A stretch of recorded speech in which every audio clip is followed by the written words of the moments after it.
thank you very much. We've just had a great meeting, a really good, very productive meeting. We have one thing in common. We want this city of ours that we love to do very well. And I wanted to congratulate the mayor. He really ran an incredible race against a lot of smart people, starting with the early primaries against some very tough people, very smart people. And he beat them easily. And I congratulated him.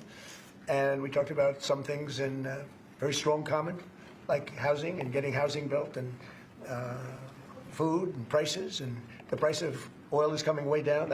Anything I do is going to be good for New York. If I can get prices down, it's good for New York. And we've got them down, way down from last year. We have, as you know, I've been saying to a lot of people, Walmart said that Thanksgiving this year is exactly 25% less than last year. So that's good for New York, good for everybody. But I just want to congratulate. I think you're going to have, hopefully, a really great mayor. The better he does, the happier I am, I will say. There's no difference in party. There's no difference in anything. And we're going to be helping him to make everybody's dream come true, having a strong and very safe New York. And congratulations, Mr. Mayor. Thank you, Mr. President. Thank you. I appreciate it. Please. I appreciated the meeting with the president, and as he said, it was a productive meeting focused on a place of shared admiration and love, which is New York City, and the need to deliver affordability to New Yorkers, the 8.5 million people who call our city their home, who are struggling to afford life in the most expensive city in the United States of America. We spoke about rent, we spoke about groceries, we spoke about utilities, we spoke about the different ways in which people are being pushed out, and I appreciated the time with the president, I appreciated the conversation. I look forward to working together to deliver that affordability for New Yorkers. Thank you very much.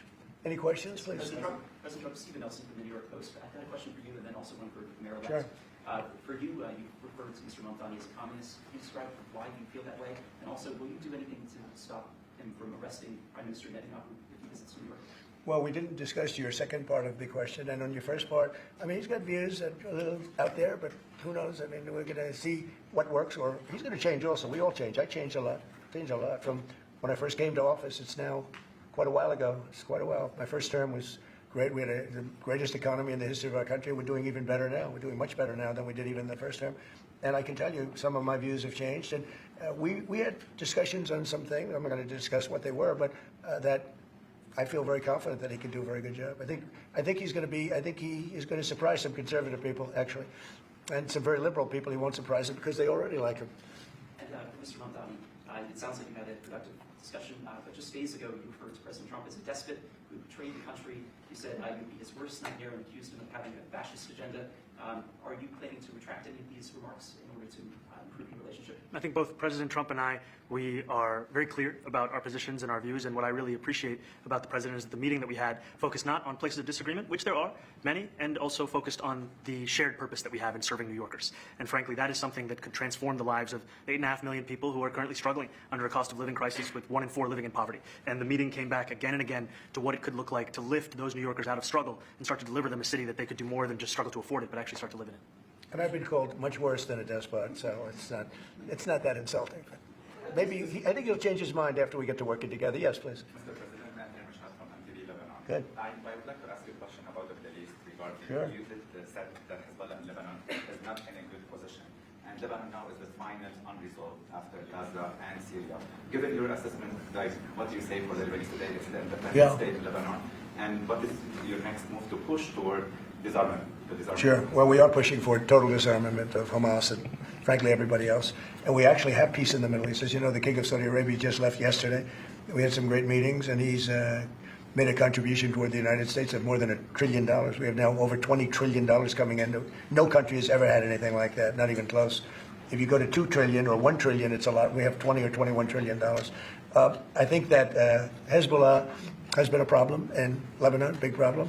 We're working with Lebanon. We're working with everybody in the Middle East. That's another thing I think we have in common. We want to see peace in the Middle East, and we actually have now, for the first time, peace in the Middle East after 3,000 years.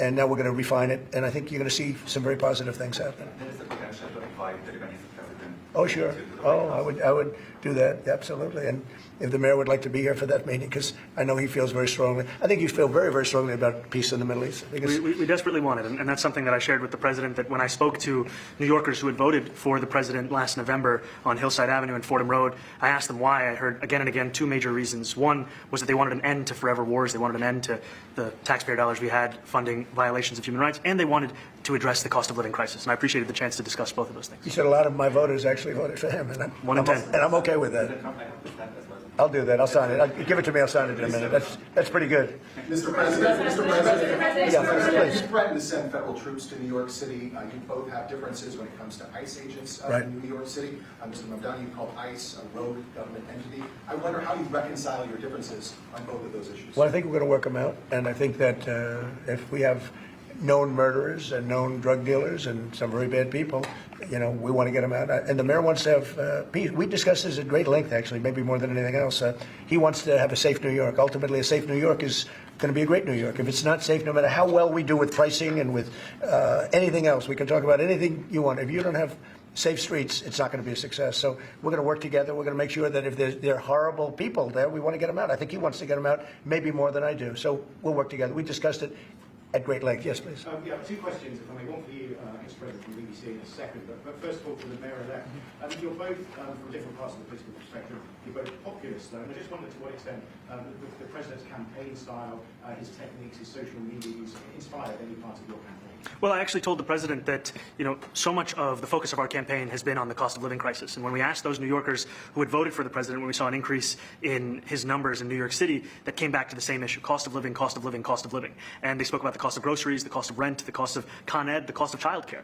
And too often, politicians are looking to lecture to New Yorkers what they should care about, as opposed to listen. And when we spoke to those voters who voted for President Trump, we heard them speak about cost of living. We focus on that same cost of living, and that's where I am really looking forward to delivering for New Yorkers in partnership with the president on the affordability agenda.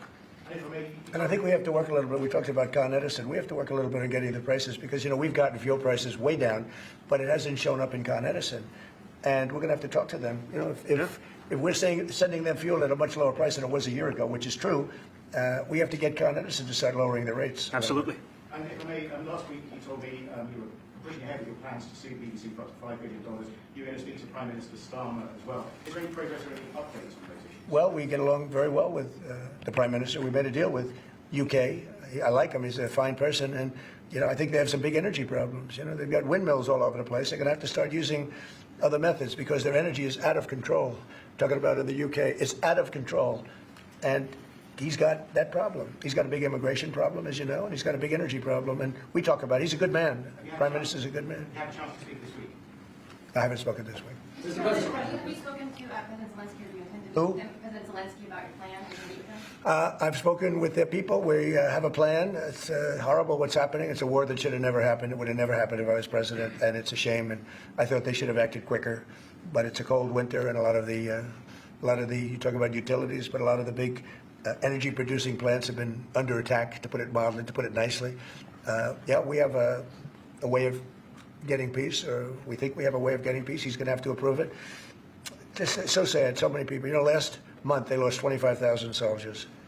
This is something we haven't seen anything like this since the Second World War. They're averaging 6,000 or 7,000 a week between the two of them, dead soldiers, and it goes on. And I think they're getting reasonably close. But I don't want to predict. I would have said that would have been one of my early ones. I did 8 peace deals of countries, including India, Pakistan. You could even go. In fact, they're coming here in a week or two. Go to the Congo and Rwanda. That was 10 million people dead. And we worked something out on that, but so many. And the one I thought would have been, for me, because I have a very good relationship with President Putin, I thought that would have been maybe quicker. But it does take 2 to tango. And now you just see all the death. And, it doesn't affect us other than the fact that we don't want to see all those people that really it's on the other side of the ocean. It's a war that should have never happened. It did happen. I blame the person also sitting right behind this desk.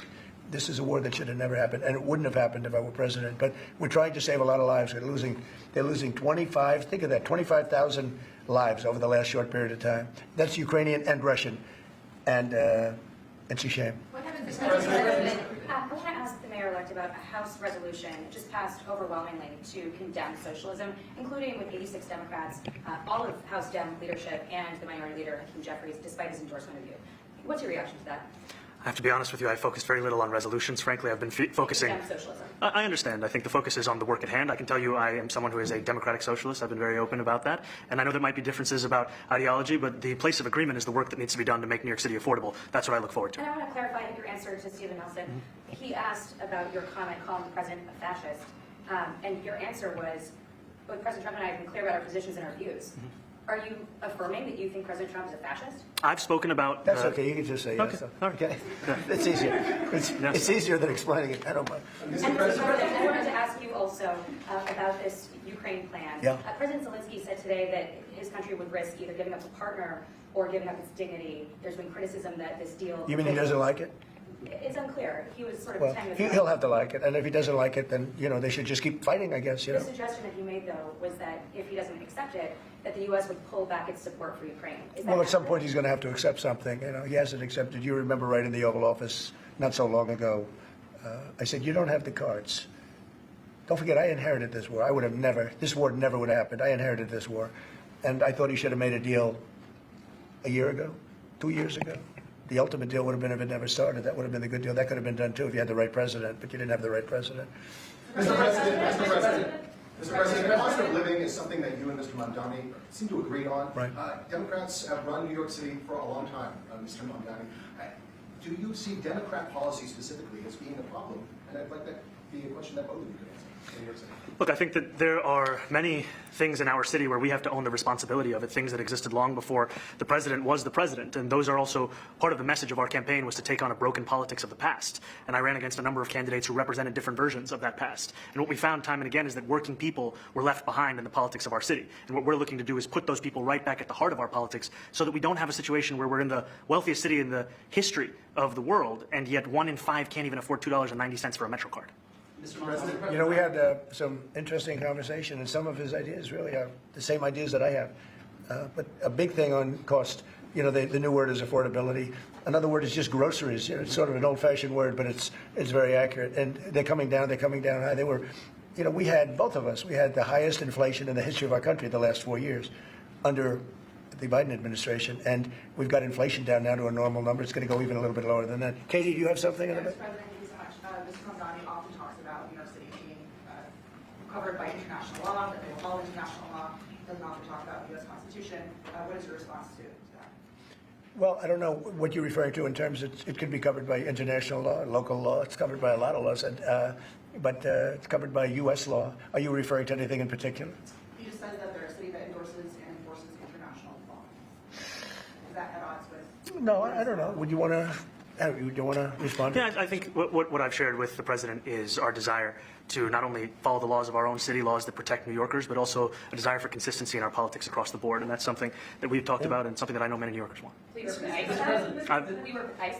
We discussed ICE and New York City, and I spoke about how the laws that we have in New York City allow for New York City government to speak to the federal administration for about 170 serious crimes. The concerns that many New Yorkers have are around the enforcement of immigration laws on New Yorkers across the 5 boroughs, and most recently we're talking about a mother and her 2 children, how this has very little to do with what that is. Mr. Mamdani. What we did is we discussed crime, more than ICE per se. We discussed crime, and he doesn't want to see crime, and I don't want to see crime. And I have very little doubt that we're not going to get along on that issue. He wants to, and he said some things that were very interesting as to housing construction, and he wants to see houses go up. He wants to see a lot of houses created, a lot of apartments built, etc. And we actually.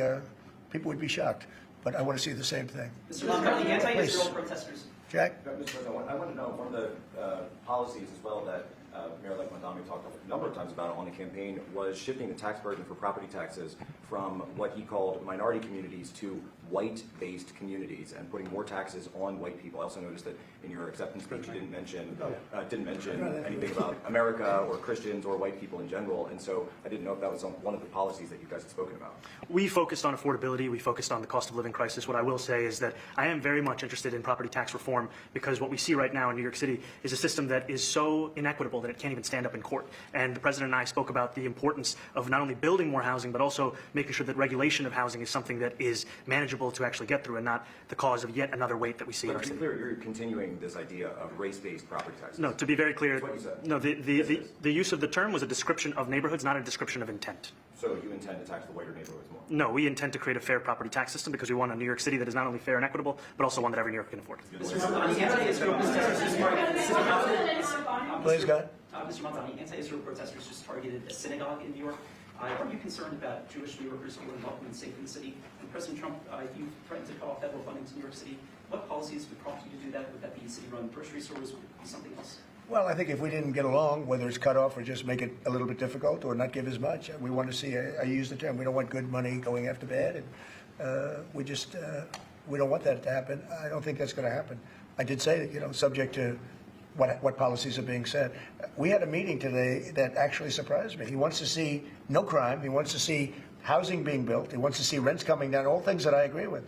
Now, we may disagree how we get there. The rent coming down, I think one of the things I really gleaned very much today, he'd like to see him come down ideally by building a lot of additional housing. Yeah. That's the ultimate way. He agrees with that, and so do I. But if I read the newspapers and the stories, I don't hear that.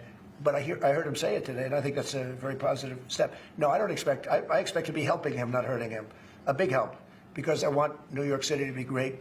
Look, I love New York City. It's where I come from. I spent a lot of years there. Now I'm right here. We took a big setback with the mayor that we had, named de Blasio. I thought it was a tremendous setback for the city. I think this mayor can do some things that are going to be really great. Mr. President, Mr. President. Yeah, okay, how about you? Go ahead, please. You're a billionaire. You have a different address nowadays than you used to, but you used to call New York City home. Would you feel comfortable living in New York City under a Mamdani administration? Yeah, I would. I really would. Especially after the meeting. Absolutely. What makes you comfortable? We agree on a lot more than I would have thought.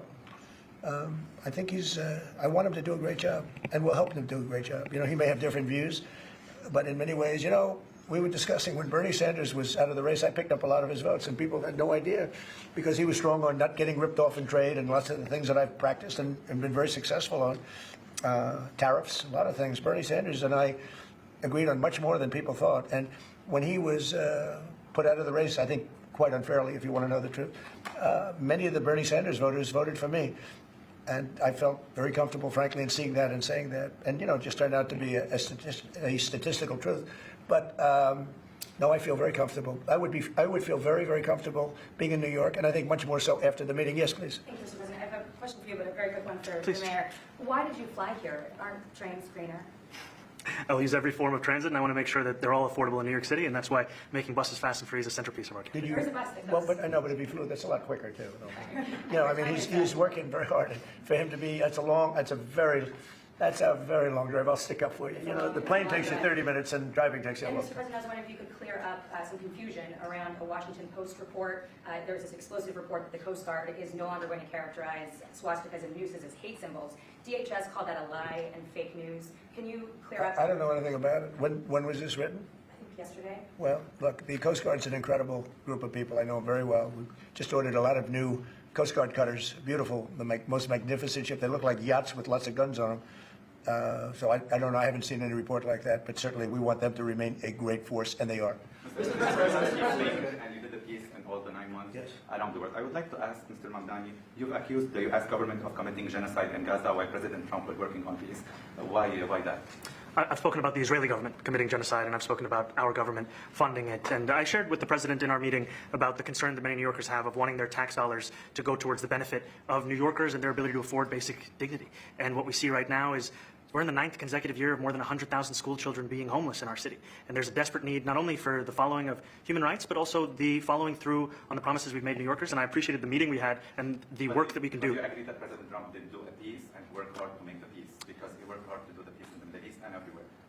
Do you agree with that? I appreciate all efforts towards peace, and I shared with President Trump that when I spoke to Trump voters on Hillside Avenue, including one of whom was a pharmacist that spoke about how President Trump's father actually went to that pharmacy not too far from Jamaica Estates, that people were tired of seeing our tax dollars fund endless wars. And I also believe that we have to follow through on the international human rights, and I know that still today those are being violated, and that continues to be work that has to be done no matter where we're speaking of. Mr. Mr. President. President, thank you, Mr. President. Do you view the mayor-elect as the true leader of the Democrat Party? And do you think Leader Schumer and Leader Jeffries, have to follow his lead? Well, look, I hope they have great leaders. This is a man that right now I think is focused on New York City.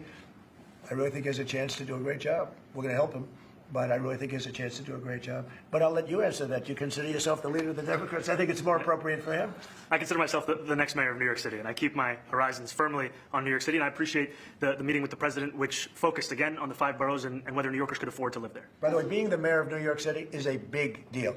Absolutely. I always said, one of the things I would have loved to be someday is the mayor of New York City. Being the mayor of New York, and especially now, because I think you're at really a turning point, one way or the other. It could go great, or it can go in a different direction. And I think you really have a chance to make it great. Mr. President, you say you love New York City. Mr. Mamdani, does New York City love President Trump? New York City loves a future that is affordable. And I can tell you that there were more New Yorkers who voted for President Trump in the most recent presidential election because of that focus on cost of living. And I'm looking forward to working together to deliver on that affordability agenda. I got a lot of votes. One more. Go ahead. One or two more. Go ahead. I tell you, the press has eaten this thing up. You know, I've had a lot of meetings with the heads of major countries. Nobody cared. This meeting that you people have gone, you know, outside you have hundreds of people waiting. This is just a small little group. For some reason, the press has found this to be a very interesting meeting. The biggest people in the world, they come over from countries nobody cares. But they did care about this meeting, and it was a great meeting. Go ahead. Yeah, Mr. President, I was going to ask you exactly that. Why do you think there's so much more, so much excitement around this than in some form? Because I think he's different. All right, I think he's different, and that can be in a very positive way. But I think he's different than, your typical guy, runs, wins, becomes mayor maybe, and nothing exciting. Because he has a chance to really do something great for New York. New York is at a very critical point, and he does need the help of the federal government to really succeed, and we're going to be helping him. But he's different than, your average candidate. He came out of nowhere. I said he has a great campaign manager standing over there. He came out of nowhere. What'd you start off at 1 or 2? And then I watched. I said, who is this guy? He was at 1, then he was at 3, then he was at 5, then he was at 9. Then he went up to 17. I said, let's get a little bit interesting, right? And then all of a sudden he wins a primary that nobody expected he was going to win. It's a great tribute. I mean, it's an amazing thing that he did. And I'll just add one thing to what the president said. Is one thing I also appreciated is in our meeting to appreciate a portrait of FDR and the incredible work that was done with the New Deal, and also in thinking about what it can look like when the federal government and New York City government work together to deliver on affordability. It can be transformative. We have a great portrait of FDR that I found in the vaults that was missing for years. I found it, and I put it up. He's a Democrat, to the best of my knowledge. He's a Democrat. And when the mayor saw that portrait, he said, "Sir, do you mind if I have a picture taken by that portrait?" It's an amazing portrait. I hope the picture comes out good. But it's an amazing portrait in the cabinet room. So he's a big fan of the New Deal, I guess, and of FDR. Yes, ma'am. Thank you, Mr. President.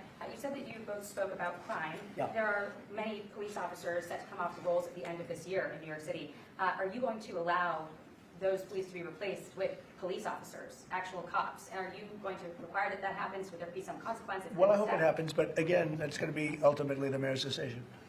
What's your answer?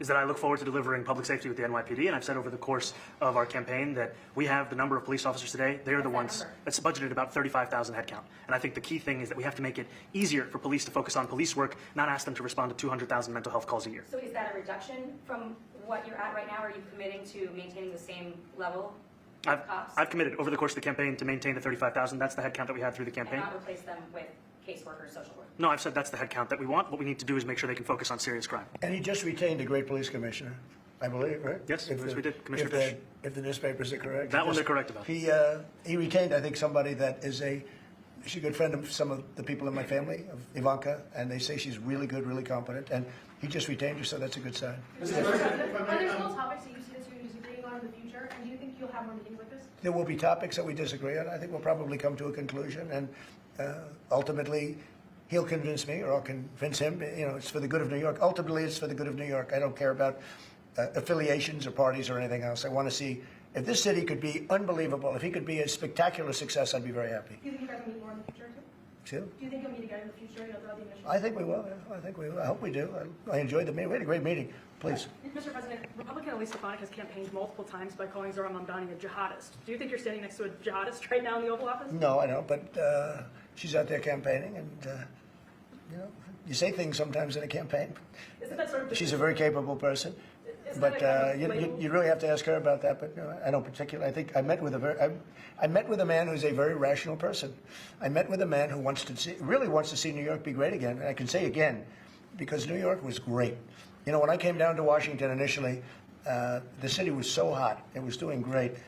We were having some telltale signs of problems. We had a mayor that was not doing a great job, but still, it was moving along, and it went bad. It really went, pretty bad. And I think it's been at lower points, but it went pretty bad. I think he can bring it back. Now, the question is, will he bring it back all the way? Will he bring it back greater than ever before, which is, I guarantee, that's his wish. I think he wants to make it greater than ever before. And if he can, we'll be out there cheering. I'll be cheering for him. Okay, thank you very much, everybody. Is there a reason you chose not to answer the question about the city hall protesting? Thank you very much. Oh, no, I care very deeply about Jewish safety, and I look forward to rooting out anti-Semitism across the 5 boroughs and protecting Jewish New Yorkers and every New Yorker who calls the City Hall.